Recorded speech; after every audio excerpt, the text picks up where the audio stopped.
La Biblia es un todo cohesivo. El tema del gran conflicto corre como un hilo a lo largo de sus páginas, entretejiendo sus narraciones y verdades sagradas. Por ejemplo, el ministerio de Cristo, su sacrificio expiatorio, su ministerio sumo sacerdotal y su regreso son temas que resuenan a través de sus páginas. El gran conflicto llega a su clímax en el libro de Apocalipsis. Así que la lección de hoy se titula El sello de Dios y la marca de la bestia, segunda parte. Continúa nuestra identificación del poder o la bestia que sale del mar, que describe los eventos finales de la tierra y comparte principios prácticos que nos ayudarán a prepararnos para el futuro. Y uno de los principios importantes para comprender las profecías de tiempo de la Biblia es el principio de día-año.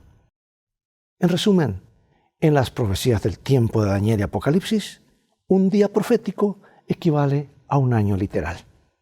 Y revisaremos el apoyo bíblico e histórico para este principio nuevamente en nuestro estudio de hoy. Pero otro principio importante, de interpretación profética, es el vínculo entre las profecías de Daniel y Apocalipsis.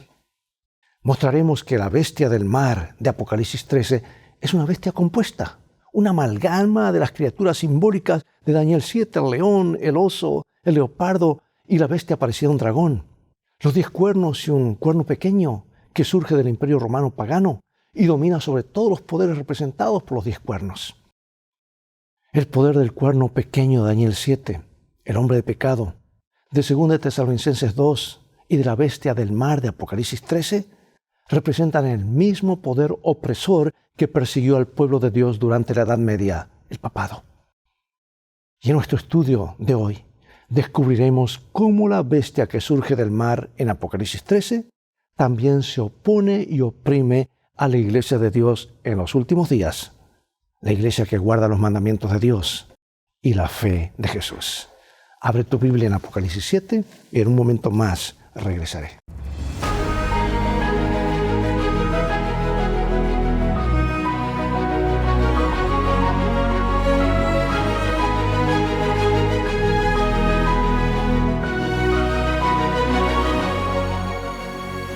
Leo Apocalipsis 7, 2 y 3.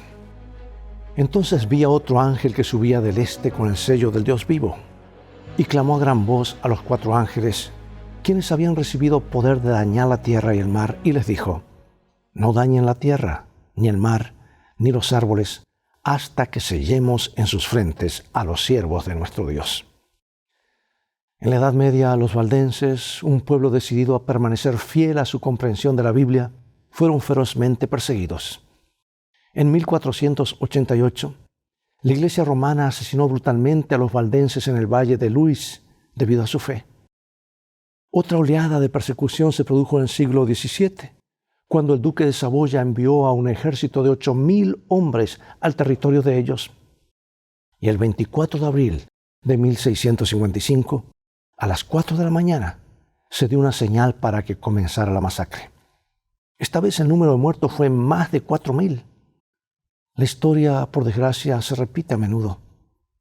La profecía de la marca de la bestia trata sobre el eslabón final de una impía cadena de persecución religiosa que se remonta a través de los siglos.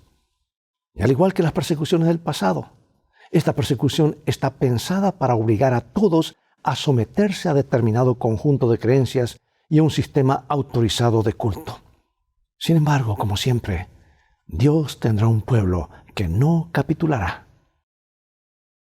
Veamos la herida mortal que recibe este poder o esta bestia.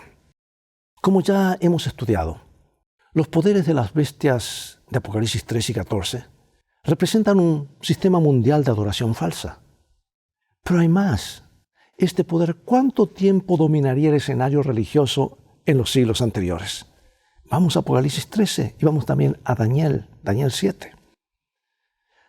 También se le dio boca que hablaba grandes cosas y blasfemias, y se le dio autoridad para actuar 42 meses. Y la mujer huyó al desierto donde tiene lugar preparado por Dios para que allí la sustenten por 1260 días. Y se le dieron a la mujer las 2 alas de la gran águila, para que volase de delante de la serpiente al desierto, a su lugar donde es sustentada por un tiempo y tiempos y la mitad de un tiempo. O sea que la bestia continuaría por un periodo específico en la historia. En las profecías de tiempo simbólico, un día profético equivale a un año literal. Eso está en Números 14:34. Vamos a leerlo porque lo hemos mencionado más de una vez. Aquí está. Un año por cada día. Bueno, esa es la explicación del principio bíblico de contar un día por un año. Y una vez más dice en Ezequiel 4:6, un día por cada año. Bueno, este principio repetidamente ha demostrado ser exacto al interpretar las profecías bíblicas de tiempo, como las 70 semanas de Daniel 9:24 al 27. Ahora, si calculamos el periodo que se menciona en Apocalipsis 13:5 de 42 meses, con 30 días en un mes por el calendario lunar judío, llegamos a 1260 días proféticos o años literales. Los calendarios antiguos tenían regularmente 360 días por año. En el siglo IV, el emperador romano Constantino legalizó el cristianismo en todo el imperio. Y cuando el 330 después de Cristo, en el 330, él trasladó su capital a Bizancio para unir la parte oriental con lo occidental de su imperio y dejó vacío el liderazgo en Roma. Por ende, el Papa llenó ese vacío. Llegó a ser no solo un poderoso líder religioso, sino también una reconocida fuerza política en Europa. Y en el año 538, Justiniano, el emperador romano pagano, concedió oficialmente al obispo de Roma el rol de defensor de la fe. Y la Iglesia medieval ejerció gran influencia en este periodo del año 538 a 1798, conocido como los 1260 días o años, o tiempo y mitad de tiempo, o 42 meses. Y eso incluyó una terrible persecución mencionada en la introducción de esta lección. Bueno, el general Berthier, general francés, que respondía a Napoleón, tomó al Papa cautivo en 1798 en cumplimiento exacto de la profecía.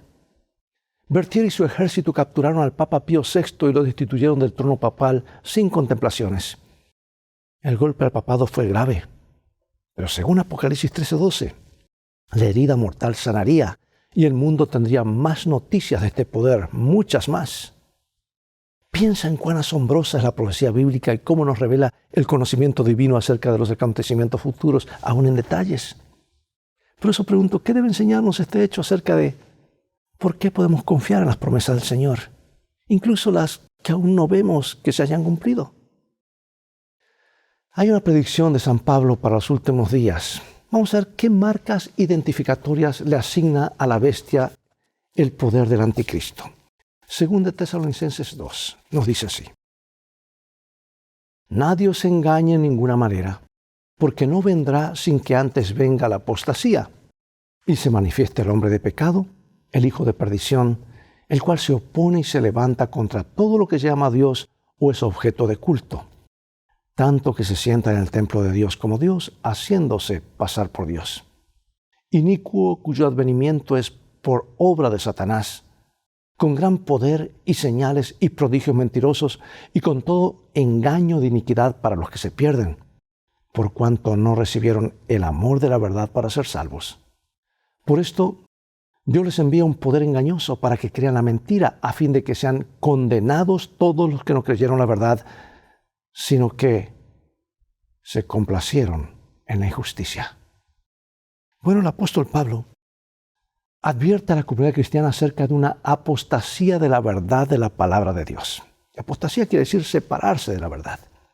Le preocupan las semillas de apostasía ya presentes en la iglesia del Nuevo Testamento, que prosperarían en los siglos venideros antes de la segunda venida de Cristo. Un evangelio falso llegaría a la iglesia, distorsionaría la palabra de Dios. Satanás es el que está detrás de esta apostasía. El verdadero hombre de pecado que desea exaltarse contra todo lo que se llama Dios y se sienta en el templo de Dios. Pero el gran engañador obra mediante agentes humanos para lograr sus propósitos.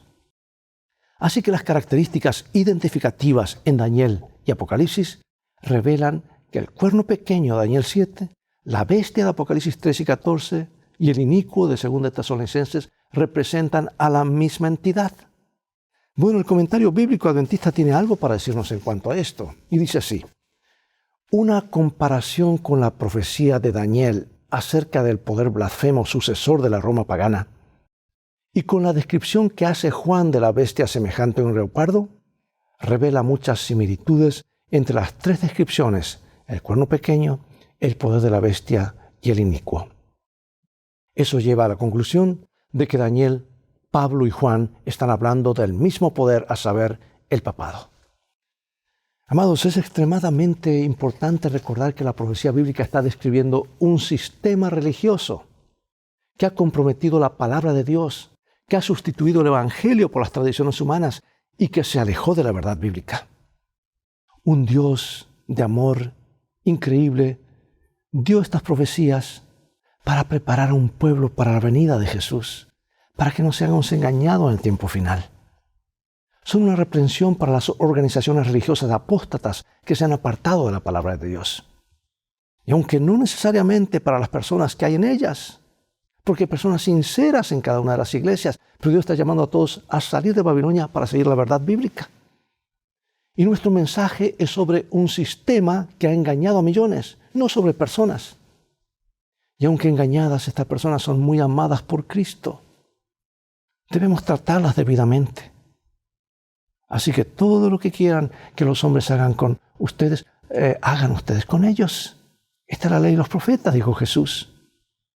Por eso pregunto, ¿cómo debemos aplicar este principio al abordar el tema de los poderes de la bestia y Apocalipsis 13 y 14? Dios nos ayuda a usar el tacto, la delicadeza y explicar que esto es un sistema, no es una persona, etc. Bueno, las encuestas revelan una profunda falta de confianza en las instituciones y los gobiernos. Millones se preguntan, ¿dónde hay alguien moralmente apto para liderar el mundo? Y las profecías de Apocalipsis identifican el poder de la bestia como aquel que, bajo los auspicios de una unión religiosa política, ostensiblemente será el poder que desempeñará este papel. ¿Cómo describe Juan estas escenas finales de la historia de la tierra? ¿Y qué contraste poderoso vemos aquí? Apocalipsis 17. Y los 10 cuernos que has visto son 10 reyes que aún no han recibido reino, pero por una hora recibirán autoridad como reyes juntamente con la bestia. Estos tienen un mismo propósito y entregarán su poder y su autoridad a la bestia. Pelearán contra el Cordero y el Cordero los vencerá, porque Él es Señor de señores y Rey de reyes.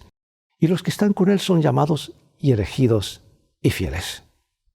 Bueno, hay 3 importantes comentarios que Juan hace de este pasaje. En primer lugar, de los poderes políticos, dice que tienen un propósito y dice que darán su poder y autoridad a la bestia. En segundo lugar, este conglomerado de error hace guerra contra Jesús, el Cordero. Y en tercer lugar, en la última guerra de la tierra, Cristo y sus seguidores triunfan. No gana la bestia, Jesús gana. ¿Alguna vez te preguntaste qué estrategia podría utilizar el diablo para unir a las naciones? Pues la historia a menudo se repite, amados. Descubrimos lecciones valiosas del colapso del Imperio Romano. Cuando las invasiones, por ejemplo, germánicas asolaron la Europa occidental desde el norte, el emperador romano Constantino acudió a la religión. No se convirtió de corazón, fue una conversión por conveniencia, así lo dicen todos los historiadores. La autoridad de la Iglesia, combinada con el poder del Estado, se convirtió en el instrumento que Constantino necesitaba. El continuo fortalecimiento de la santidad del domingo en el siglo IV fue un movimiento político y religioso calculado para unir el imperio en un momento de crisis. Constantino quería que su imperio se uniera y la Iglesia romana quería que el imperio se convirtiera.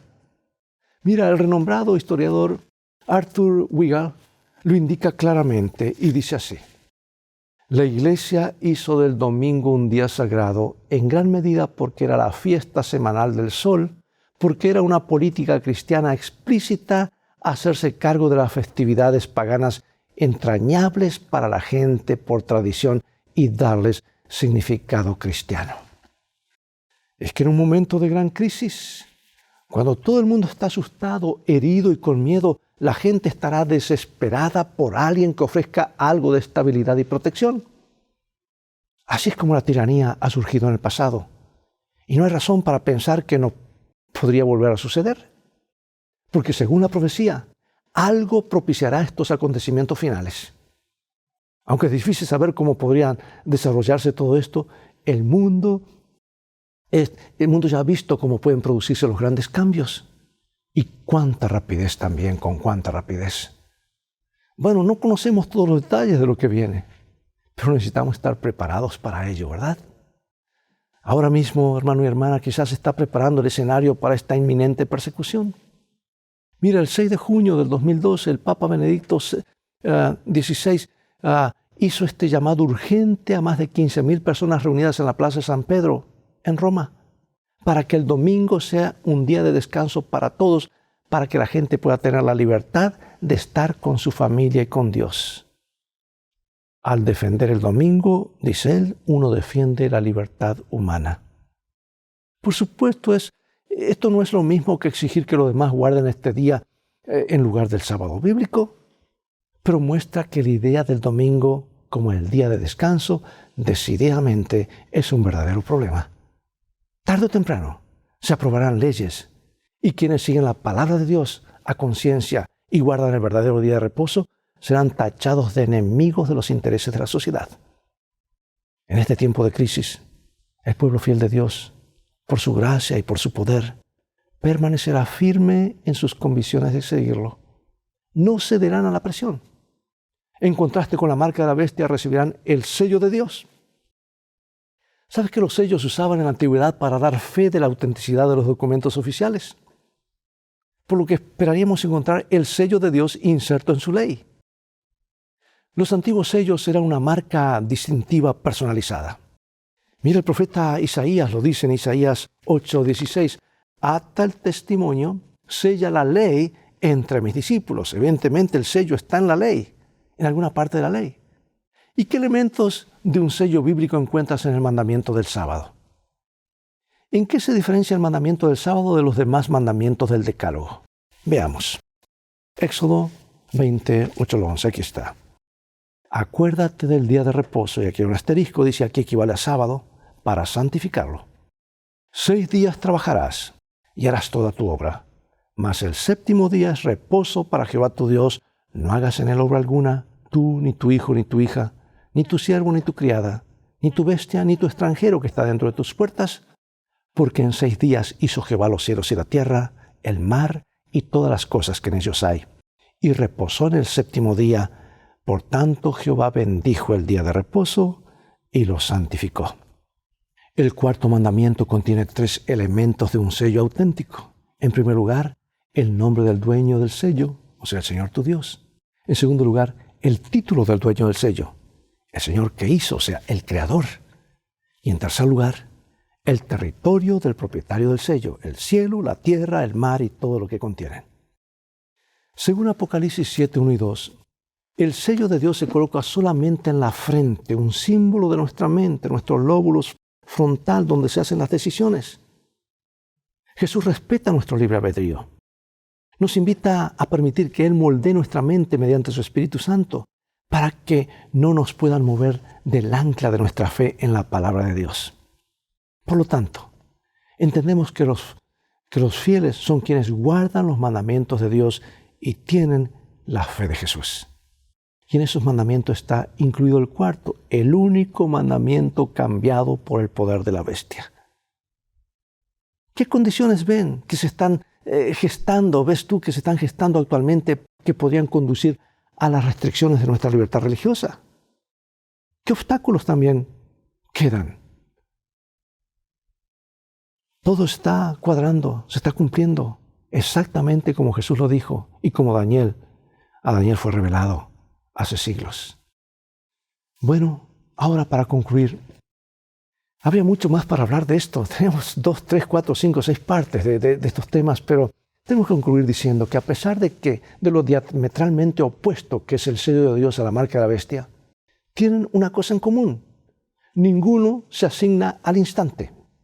La recepción del sello de Dios se lleva a cabo durante un periodo de tiempo en el que nuestras mentes se conforman diariamente a la imagen de Cristo. Elena de White nos habla de esto en el conflicto de los siglos, inspirada por Dios, y dice así: es una ley tanto de la naturaleza intelectual como espiritual que al contemplar somos transformados. La mente se adapta gradualmente a los temas en los que se le permite detenerse.